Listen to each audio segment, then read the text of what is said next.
claro o Brasil surge, indeciso, da pólvora. Meu Deus, tomai conta de nós. Estes versos são do poema Outubro 1930 e foram publicados no primeiro livro de Carlos Drummond de Andrade em 1930.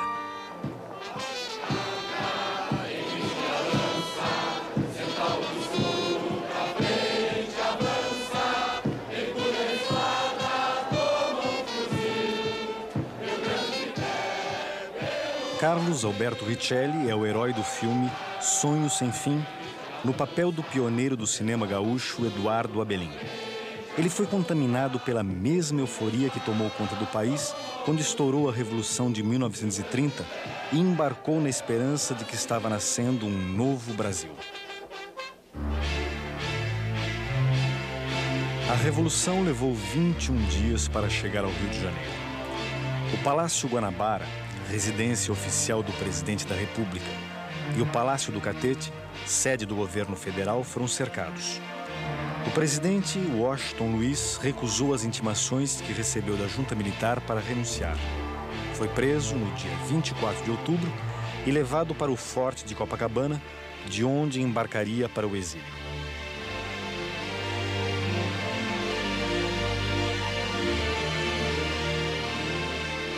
Estas imagens, inéditas na televisão brasileira, mostram os últimos momentos de Washington Luiz no poder, quando o presidente ainda pensava ser possível resistir ao levante militar e também a entrada das tropas revolucionárias no Rio de Janeiro.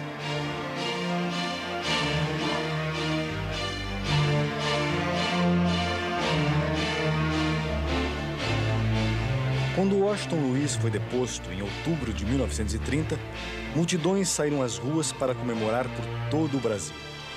Edifícios públicos foram tomados, os jornais governistas empastelados. A República Velha desaparece. Uma República Nova se anuncia.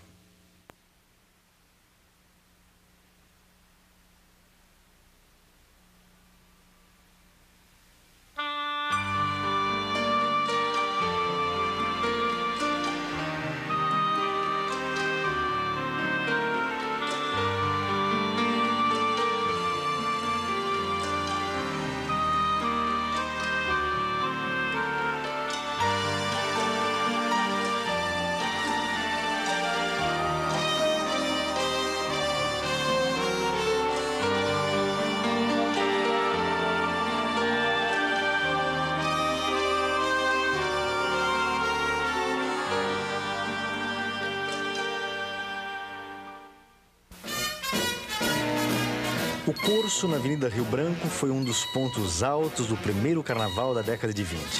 Comemorado em grande estilo no Rio de Janeiro, a capital do Brasil e o berço do samba. Nos anos 20, o carnaval ainda não atraía turistas estrangeiros. Lá fora, o Rio era mais conhecido por suas belezas de cartão postal, como o Canal do Mangue. E, sobretudo, pelo Pão de Açúcar, de onde já se podia admirar a paisagem. O Corcovado não passava de um morro, pois a estátua do Cristo Redentor só seria inaugurada um ano depois da Revolução. Em 1920, o Rio tinha pouco mais de 1 milhão de habitantes, 6 vezes menos do que hoje em dia. Já naquela época, a Avenida Rio Branco era a mais importante e movimentada da cidade e a Rua do Ouvidor o seu ponto mais elegante. No encontro da Avenida Rio Branco com a Beira-Mar, ficava o Palácio Monroe, que a partir de 1925 abrigou o Senado Federal. E ao lado do palácio, o Obelisco, marco da abertura da Avenida Beira-Mar. Depois de outubro de 1930, quando os gaúchos amarraram seus cavalos no Obelisco, ele passou a simbolizar a vitória da Revolução. O Obelisco de granito continua de pé como marco de um tempo de grandes transformações. Existe um tipo de política no Brasil, existe um tipo de sistema político no Brasil anterior a 1930, né? Regionalista, marcadamente oligárquico, liberal elitista, etc., que morre em 1930.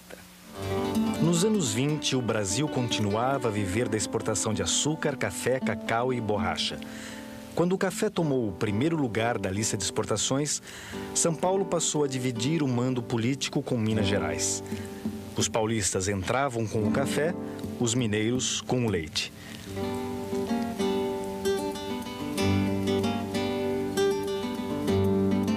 Na velha República, os grandes proprietários rurais de São Paulo faziam os presidentes da República e controlavam as decisões econômicas. E havia sempre um banquete para sacramentar essas decisões. Dos 11 presidentes eleitos da República Velha, apenas 2 não eram de São Paulo e Minas. Mas em nenhum governo, o café deixou de ser generosamente beneficiado.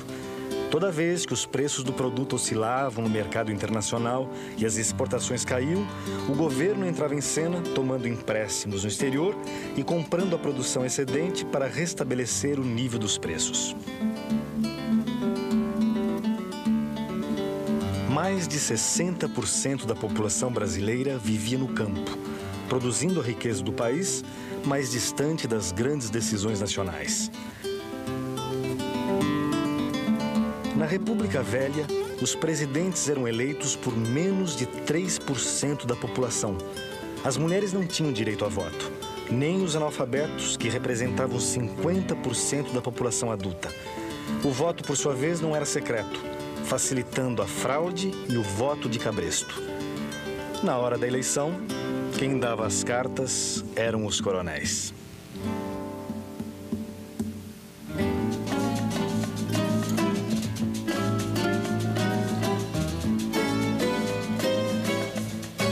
Enquanto isso, no Brasil urbano, os coadjuvantes da elite nacional, profissionais liberais, jovens oficiais do exército e intelectuais, sonhavam com o século XX.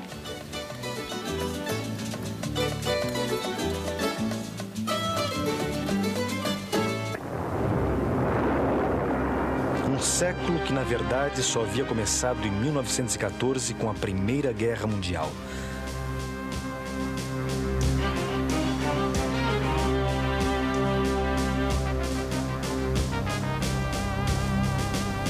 O Brasil só entrou na guerra a partir de 1917 e lucrou muito enquanto durou o conflito mundial, vendendo de tudo às nações aliadas, de matérias-primas a gêneros alimentícios e até mesmo certos produtos industriais.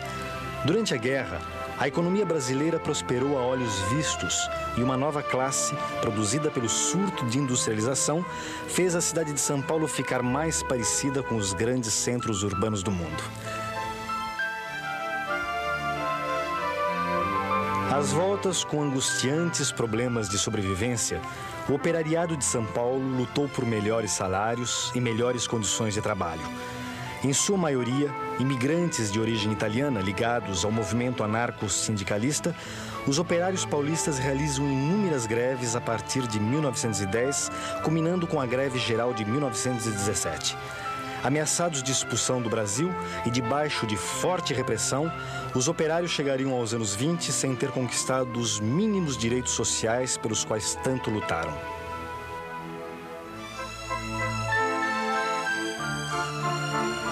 Depois da Primeira Guerra, a situação da classe operária no Brasil piorou ainda mais, com a retomada da produção industrial nas nações aliadas. Da noite para o dia, o Brasil perdeu o mercado externo e começou a ser invadido por produtos manufaturados no exterior. Também vindo de fora, em setembro de 1920, chega ao Brasil um herói da Primeira Guerra, o rei Alberto da Bélgica, o primeiro monarca europeu a visitar o país. Recebido em Belo Horizonte pelo presidente da República, Epitácio Pessoa, e pelo presidente do estado de Minas Gerais, Arthur Bernardes, vistos nessa cena tomando a carruagem, o rei Alberto foi a Sabará. Dessa visita, resultou a criação da Companhia Siderúrgica Belgo-Mineira, que tornaria o Brasil menos dependente do mercado externo de laminados de aço e um pouco mais próximo da modernidade industrial. Um ano depois da visita do rei Alberto, Arthur Bernardes entrava firme na campanha presidencial. Candidato da situação à sucessão de Epitácio Pessoa, Arthur Bernardes, como era de praxe na República Velha, foi apresentar sua plataforma na capital da República. teria feito melhor ficando em Minas. 6 dias antes de sua partida para o Rio, o jornal Correio da Manhã publicara cartas injuriosas aos militares atribuídas a Arthur Bernardes. Numa dessas cartas, o ex-presidente Hermes da Fonseca era tratado de sargentão sem compostura. Essas imagens, as mais antigas de uma campanha presidencial no Brasil, dão a impressão de que Arthur Bernardes abafou em sua visita ao Rio. Na verdade, depois de ter sido recebido festivamente por seus correligionários, o cortejo do candidato foi estrepitosamente vaiado pela multidão tão logo entrou na Avenida Rio Branco. A insatisfação explodiria no ano seguinte, na primeira das revoltas militares que levariam à Revolução de 30. A partir de 1930, os políticos tiveram que incorporar na sua retórica muita coisa para satisfazer as reivindicações populares. Foi a primeira vez, por exemplo, em que a retórica oficial admitiu que havia miséria no Brasil, que havia uma desigualdade gritante, que o trabalhador tinha direitos. Em 1922, no aterro que tomou um pedaço da Bahia para ampliação do centro do Rio, pavilhões dos estados brasileiros e de 50 países estrangeiros foram construídos para um evento muito especial. Era a Exposição Internacional, inaugurada a 7 de setembro para comemorar o centenário da independência. Faraônicos e de gosto duvidoso, já faz tempo que esses pavilhões foram abaixo. Atraindo milhares de visitantes, inclusive do exterior, a exposição teve de tudo. Desde vinho do Porto a objetos de decoração, passando naturalmente por equipamentos industriais e até por invenções aparentemente estapafúrdias. Uma das maiores atrações foi o avião que acabara de completar a primeira travessia do Atlântico. Com a exposição, o Brasil fez um balanço de suas atividades econômicas e as nações industrializadas começaram a reconquistar o mercado brasileiro que haviam abandonado durante a Primeira Guerra Mundial. No dia da inauguração, o presidente Epitácio Pessoa discursou através de um estranho aparelho que naquela mesma noite transmitiria a ópera O Guarani diretamente do Teatro Municipal. O rádio acabara de chegar ao Brasil. Estávamos definitivamente condenados à modernidade.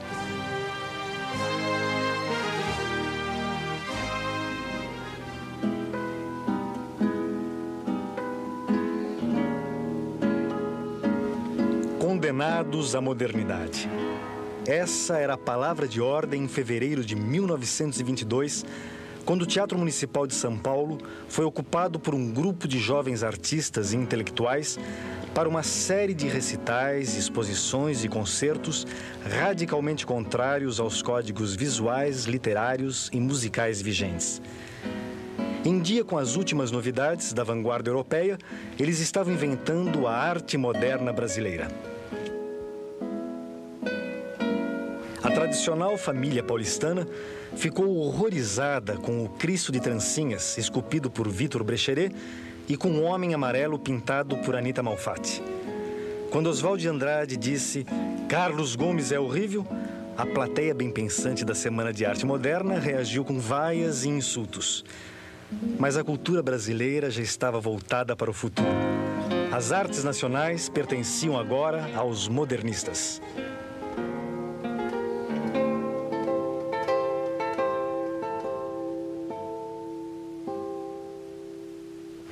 Menos de um mês depois da Semana de Arte Moderna, Arthur Bernardes é eleito presidente da República. Sua vitória é contestada por civis e militares inconformados com a ditadura dos barões do café.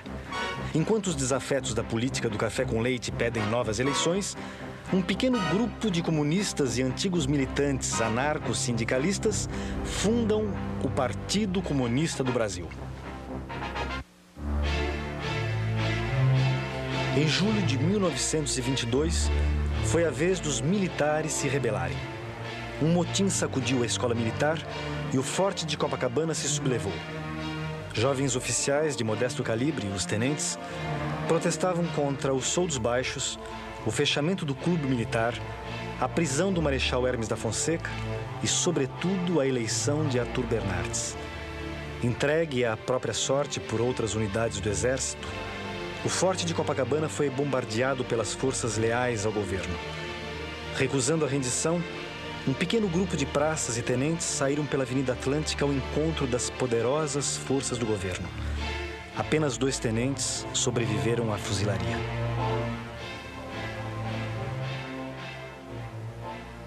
Então, nesse sentido, a revolta de 22 foi uma revolta de sentido muito corporativo, quer dizer, uma revolta muito ligada à questão dos chamados brios do Exército que teriam sido ofendidos. Mas é claro que, de um ponto de vista mais amplo, ela está refletindo uma insatisfação geral de certas camadas e camadas urbanas da sociedade e, sobretudo, está refletindo uma insatisfação da posição do Exército no interior do sistema político da Primeira República.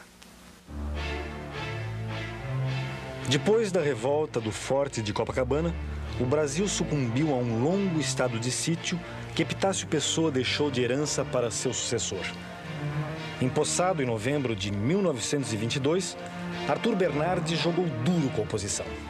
Assinou leis repressivas, amordaçou a imprensa, alterou a Constituição para reforçar a autoridade do poder central e desmontou os governos estaduais não afinados com o manda-chuva do catete.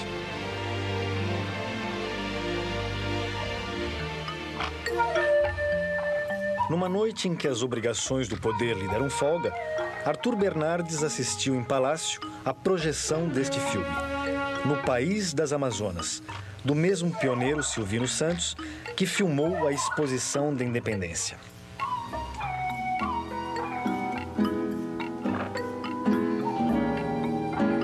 Imagens e movimento de um Brasil desconhecido puderam ser vistas pela primeira vez. Imagens de um país sem café nem leite.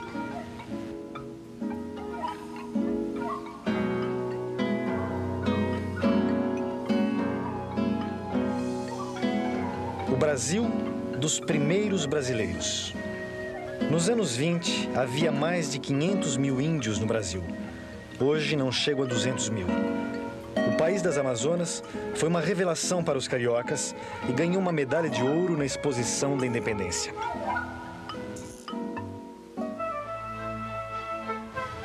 Fora do círculo do poder, as elites civis tinham como símbolo máximo da sua insatisfação a figura de Rui Barbosa. Candidato 3 vezes derrotado à presidência da República, Rui Barbosa havia sido o grande líder da campanha civilista, o primeiro movimento significativo de opinião pública a agitar a República Velha. Em 1923, a grandiosidade destas homenagens póstumas atestam que os ideais da campanha civilista continuavam de pé. Voto secreto, maior autonomia para os estados, menos poder para os militares, eram bandeiras que já mobilizavam multidões. Civis contra militares, tenentes contra o governo federal e, em alguns estados, conflitos entre facções locais. A política do Rio Grande do Sul estava dividida desde a proclamação da República. Em janeiro de 1923, explode a Guerra Civil. De um lado, Borges de Medeiros, eleito pela 5ª vez presidente do estado que governou durante 25 anos. Do outro lado estão os federalistas, que contestam os resultados das eleições com denúncias de fraudes. Eles apelam para uma intervenção federal e acabam se levantando em armas contra o governo estadual.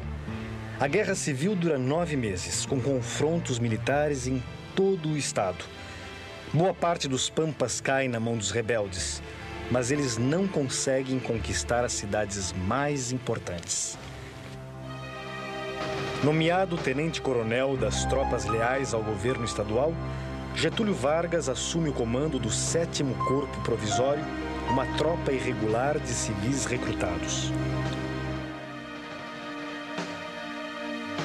Getúlio não chega a participar dos combates. Ele já estava no Rio como deputado federal, quando o Tratado de Pedras Altas encerrou a Guerra Civil que havia durado quase um ano. O governador eleito, Borges de Medeiros, manteve seu mandato, mas sem poder se reeleger. Borges de Medeiros seria sucedido no governo estadual pelo próprio Getúlio Vargas. Para os revolucionários, para aqueles que a gente ficou conhecendo como tenentes, a questão democrática era uma questão de segunda ordem. 1924. São Paulo, depois de ter sido bombardeada pelo exército. Chegara a vez dos tenentes paulistas se rebelarem, ocupando a capital do estado. A data do levante não podia ter sido mais bem escolhida. 5 de julho, segundo aniversário da revolta do Forte de Copacabana. A permanente insatisfação nos quartéis atingira o seu ponto de ebulição com a recente condenação de tenentes acusados de pretenderem, pela violência, mudar a forma de governo e a constituição do país.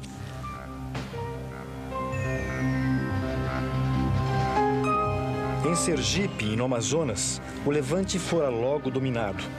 Mas em São Paulo, os rebeldes ocuparam a capital graças à colaboração da Força Pública Paulista. Com o país sob estado de sítio, São Paulo fora escolhida para a sede do levante pela distância do Rio de Janeiro, onde o presidente Arthur Bernardes mantinha rigorosa vigilância policial. Bernardes não estava exagerando quando disse que, como presidente, havia sido apenas um chefe de polícia. O tenentismo é um movimento que mais faz do que fala. O tenentismo age, o tenentismo explode, articula conspirações.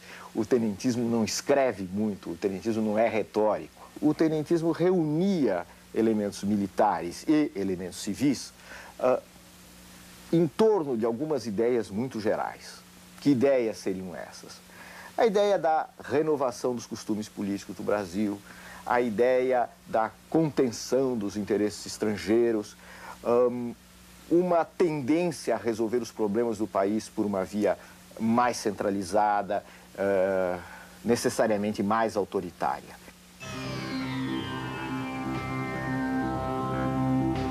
Cercados pelo exército após 3 semanas de ocupação, os tenentes abandonam São Paulo para evitar que a cidade seja ainda mais sacrificada pelo bombardeio. As tropas do governo entram então em São Paulo para tomar conta da situação, enquanto os tenentes batem em retirada para a região de Foz do Iguaçu, no Paraná. Em apoio aos tenentes de São Paulo, outro grupo de militares se levantou em armas no Rio Grande do Sul. E da união dos rebeldes paulistas e gaúchos nasceria no ano seguinte a Coluna Prestes. A nossa posição ainda era de conspiradores. Nós lutávamos apenas para botar o Bernardes abaixo. Essa que era a verdade. Então nós esperávamos que, mantendo a luta armada no interior do país, o governo seria obrigado a jogar tropa contra nós, aliviando lá no Rio de Janeiro, em São Paulo, onde os nossos conspiradores, os nossos companheiros botassem o Bernardes abaixo. Essa era a nossa estratégia.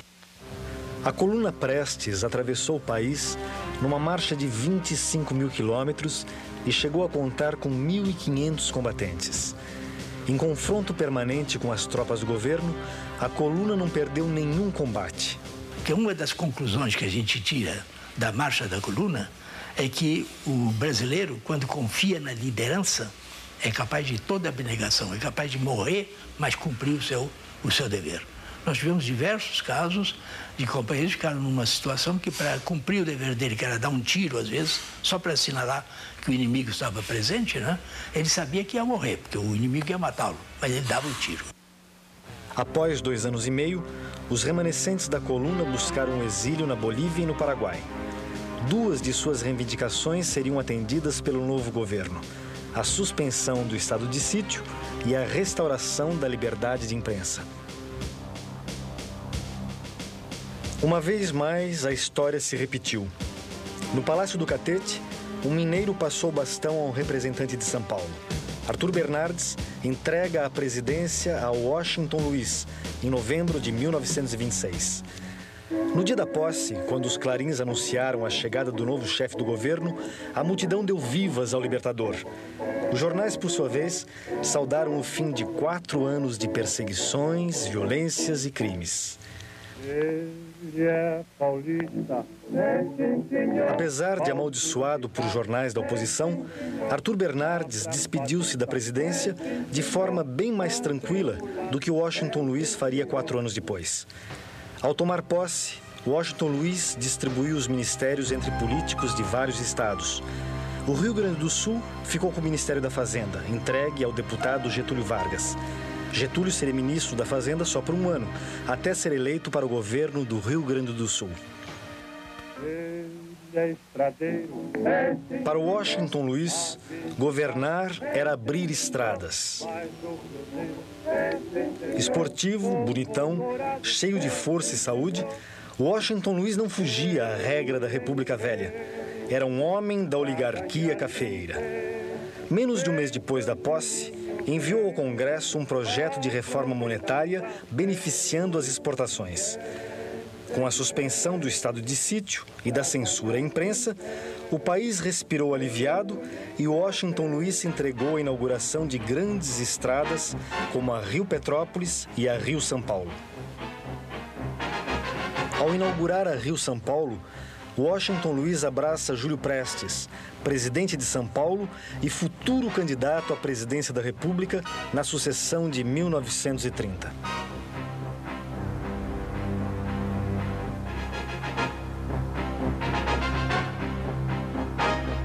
Ainda em 1928, o presidente eleito dos Estados Unidos, Herbert Hoover, visitou o Brasil. Os norte-americanos eram os principais importadores de café do Brasil e 28% das importações brasileiras vinham dos Estados Unidos. Quando ainda era secretário de Comércio, Hoover dirigira pessoalmente uma campanha contra a política brasileira de proteção ao preço do café, base da economia da República Velha. Foi nessa época que outros países aumentaram sua exportação cafeeira, passando a concorrer com o Brasil no mercado externo. Por esse revés, os barões do café não esperavam. Só a antropofagia nos une. Única lei do mundo. Expressão mascarada de todos os individualismos, de todos os coletivismos, de todas as religiões. To be or not to be? That's the question. Com essas palavras de ordem, Oswald de Andrade apresentou ao país o seu manifesto antropófago. O modernista Oswald propunha uma saída canibalesca para os impasses nacionais. No caldeirão, apenas as grandes conquistas do chamado mundo civilizado que valia a pena digerir. Oswald gostava de chamar o Brasil de Pindorama, a terra do pau-brasil, onde o carnaval é o acontecimento religioso da raça e a alegria é a prova dos 9.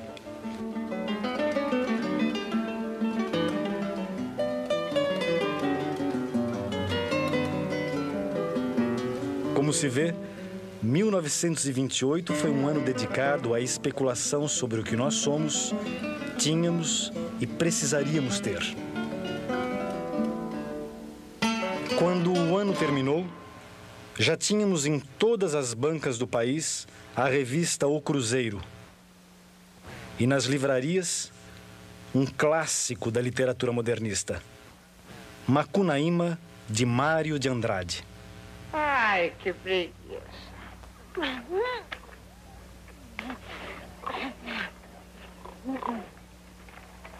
E eu?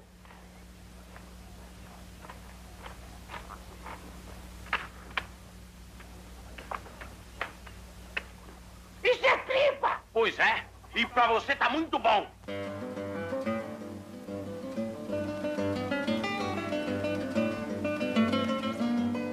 No final dos anos 20, a terra do pau-brasil não estava preparada para a revolução imaginada por Oswald de Andrade. Pindorama ainda tinha vergonha. Uma outra revolução acabou vindo, mas precisou de uma ajuda de fora. Em 30 há alguma coisa que a história tradicional dizia que me parece verdadeira. Há uma revolução de alguns estados contra outros estados. Há, de algum modo, uma revolução contra São Paulo. 29 de outubro de 1929, uma terça-feira negra. Da noite para o dia, milhões de ações mudaram de mãos na Bolsa de Nova York. Aturdidos pela especulação, os investidores entram em pânico, perdem a confiança no mercado e o preço das ações despenca, gerando falências em cadeia. Milionários amanhecem sem nada. Pequenos poupadores perdem o pouco que tinham conseguido acumular a vida inteira. Por ter sua economia dependente de um único produto de exportação, o Brasil acabou sendo duramente afetado pela crise mundial. O estoque de café acumulado, sem comprador à vista, chegou a 22 milhões de sacas. Desta vez, o governo não teria como bancar os prejuízos. Os empréstimos internacionais estavam suspensos e as nossas reservas foram tragadas pela fuga de capitais estrangeiros do país. No início dos anos 30, sob efeito da quebra da Bolsa de Nova York, as economias capitalistas do mundo inteiro perdem o rumo e mergulham na recessão e no desemprego. Com a queda das exportações, o Brasil se viu obrigado a substituir por produtos fabricados no país o que antes era importado. Como já acontecera durante a Primeira Guerra, o setor industrial tirou algumas vantagens da crise mundial.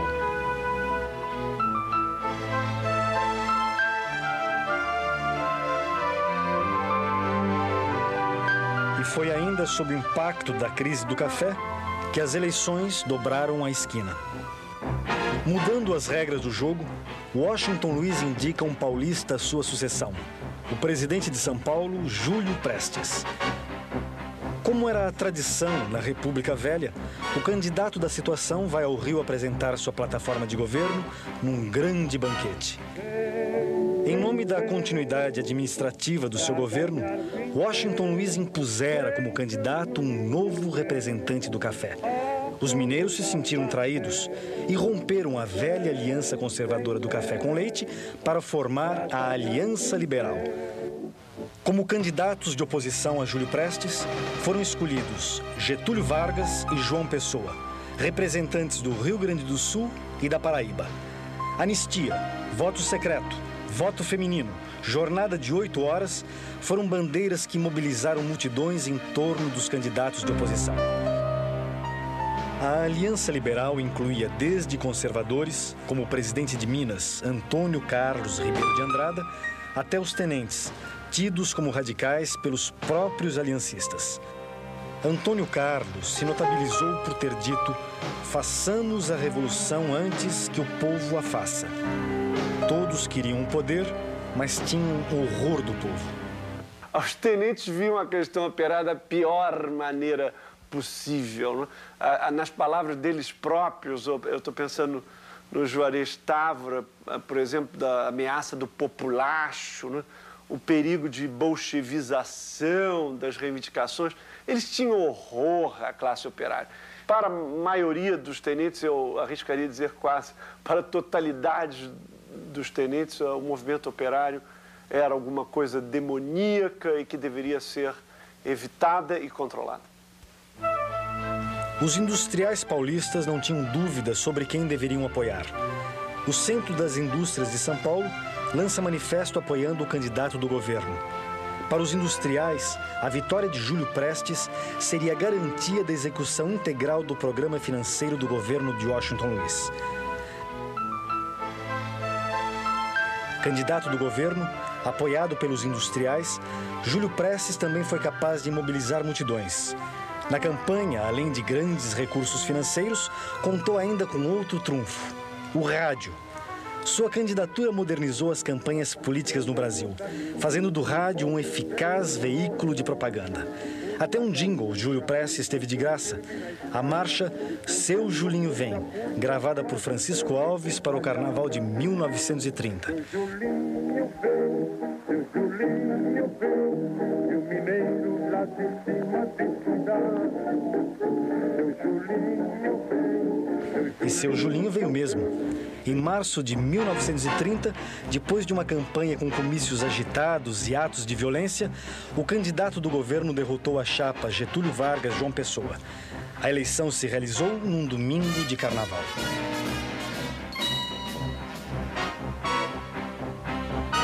A primeira reação da oposição foi reconhecer a vitória de Júlio Prestes, apesar das suspeitas de que a fraude eleitoral fora generalizada.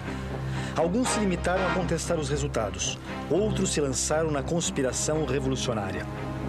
os setores mais jovens da Aliança, gente como Oswaldo Aranha, no Rio Grande do Sul, por exemplo, tinham uma perspectiva de alteração brusca do sistema que os velhos oligarcas tradicionais, como Borges de Medeiros e outros que estavam na Aliança, certamente não tinham.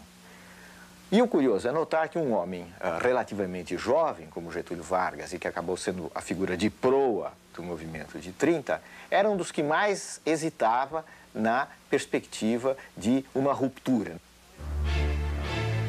Os tenentes, por sua vez, contavam com a liderança de Luiz Carlos Prestes.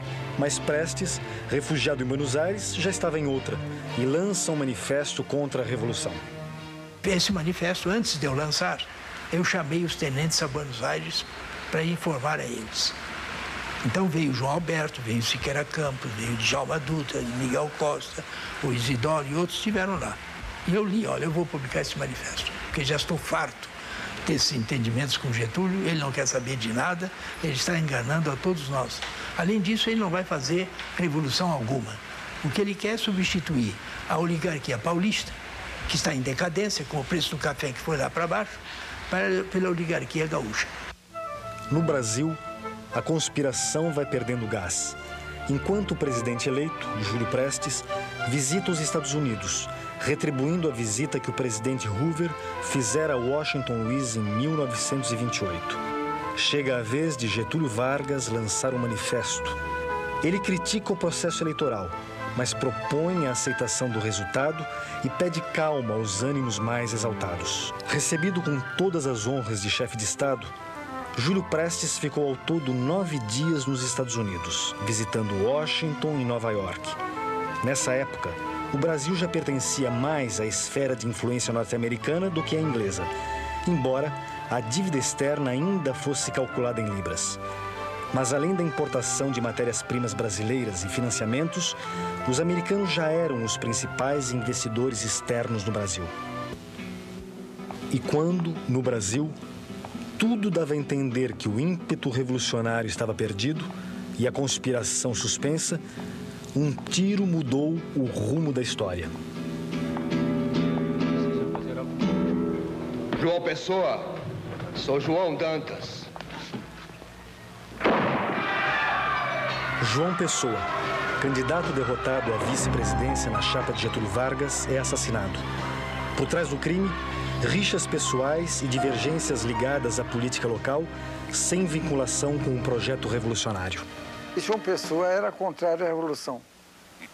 Ele tinha sido, no decurso de sua vida, um dos promotores da justiça militar. E com o assassinato, ele passou a ser o líder da própria Revolução que ele condenava. Porque ele chegou a dizer a Batista Luzardo, num certo momento, que ele preferia 10 Júlio Prestes a uma revolução.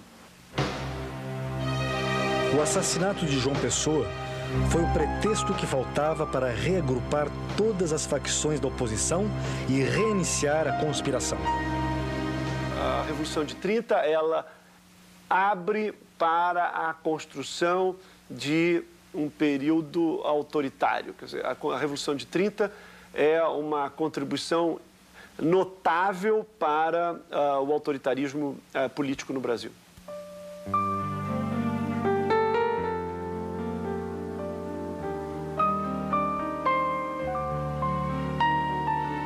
No revolucionário ano de 1930, o Brasil recebeu a visita do Zeppelin. A gaúcha Yolanda Pereira ganhou o concurso de Miss Universo. A seleção brasileira perdeu a primeira Copa do Mundo e Mário Peixoto lançou o filme Limite, uma obra pra lá de moderno.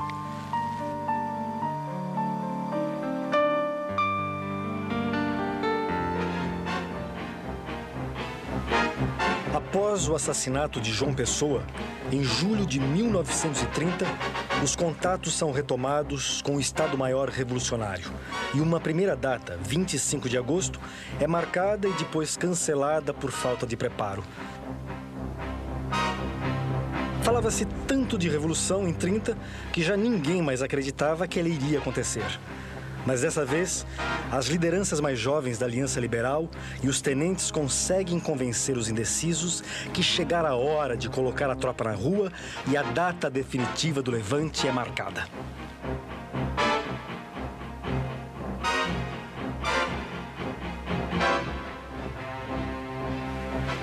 Tudo começou ao cair da tarde do dia 3 de outubro, com a prisão do comandante da 3ª Região Militar de Porto Alegre. Em 2 dias, o Rio Grande do Sul estava nas mãos dos rebeldes. A resistência em Minas não durou mais de 5 dias. E em Pernambuco, o governador fugira do estado quando os soldados ocuparam Recife.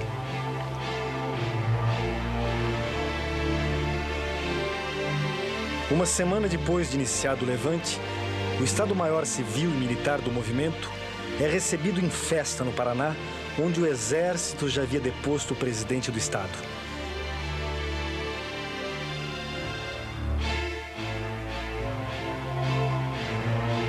Depois de passar por Curitiba, Getúlio Vargas estabelece o seu quartel-general em Ponta Grossa, no norte do Paraná, assumindo o comando das tropas que se preparavam para enfrentar as forças legalistas.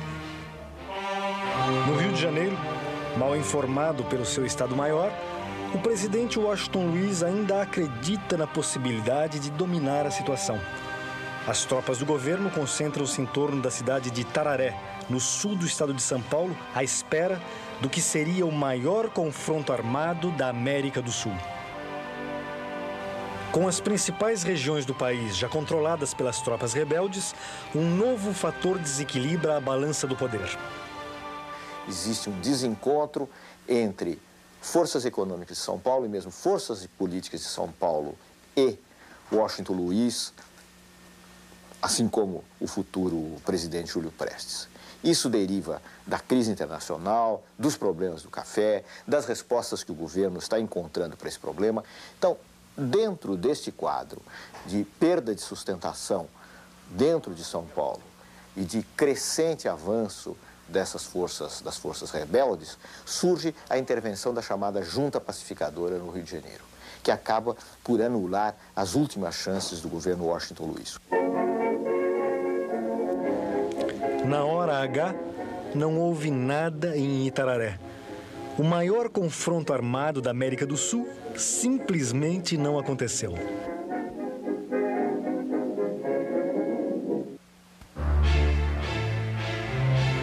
Na madrugada de 23 de outubro, tropas do Exército ocupam a capital federal.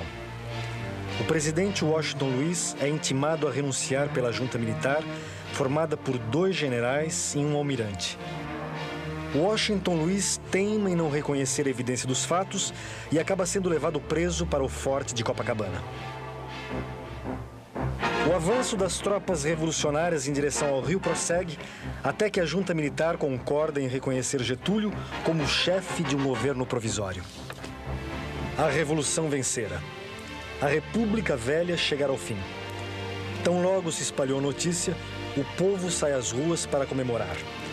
Jornais governistas são empastelados e os paulistanos invadem uma delegacia onde os presos costumavam ser torturados.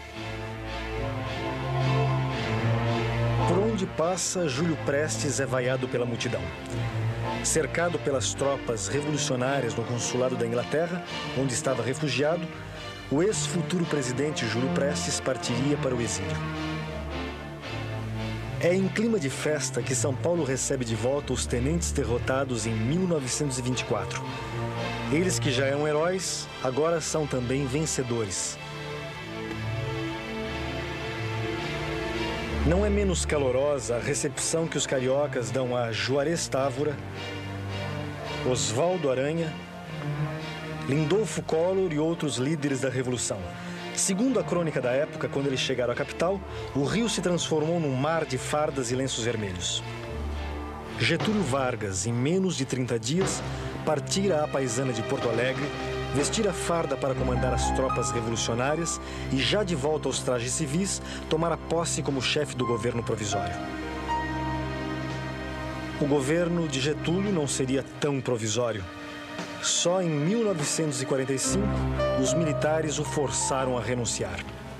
Toda a batalha ideológica de 30, né, foi a batalha do país único, e do país uno, sob a bandeira de um Estado com maior força, não é? Em oposição àquilo que Juarez Távora, por exemplo, chamava de os 20 estados, que eram como 20 feudos de um país descentralizado, etc. A República Nova já nasceu marcada pela cisão. As primeiras feridas foram abertas na hora de formar o ministério e escolher os interventores estaduais. De um lado estavam os tenentes, de outro a nova geração de oligarcas que chegava ao poder. Cada vez mais forte, o governo irá patrocinar modificações significativas no plano econômico e social. O Brasil terá mais indústrias, os trabalhadores mais direitos sociais, mas os sindicatos serão tutelados pelo Estado. Então, em vez do povo chegar à vida política no Brasil por iniciativa própria, ele chegou tutelado pelos organismos governamentais. Mas, apesar de tudo, para um país que não tinha participação política de massa, foi uma transformação. Pela primeira vez, o discurso do poder incorpora a classe operária, os chamados humildes na terminologia de Getúlio, e mais do que isso, há uma política trabalhista instaurada. Apesar de suas propostas modernizantes, o novo regime foi ficando parecido com o regime anterior. As oligarquias recuperam seu poder, menos em alguns estados, como São Paulo, que vai à guerra civil em 1932. Os tenentes, por sua vez, perdem influência. Os que não são disciplinados acabam seduzidos pelo Estado. Um Estado que distribui favores em troca de subordinação. 1920 é a modernidade do controle do Estado, é a modernidade da democracia, é a modernidade da cidadania. A modernidade de 1930 é a modernidade do autoritarismo, a modernidade da manipulação e a modernidade da ilusão. Quer dizer, nós podemos escolher com qual modernidade nós queremos ficar. O Zeppelin foi um dos símbolos da modernidade. Ele veio ao Brasil pela primeira vez em 1930 e voltou várias vezes até 1937. Foram anos em que o país ficou mais nacionalista, no pior sentido que as ditaduras costumam dar à palavra nacionalismo. Implantada em 37, a ditadura do Estado Novo será vista pelos seus mentores como a conclusão racional da Revolução de 30, como o último ato de um processo que, para muitos, até hoje não terminou.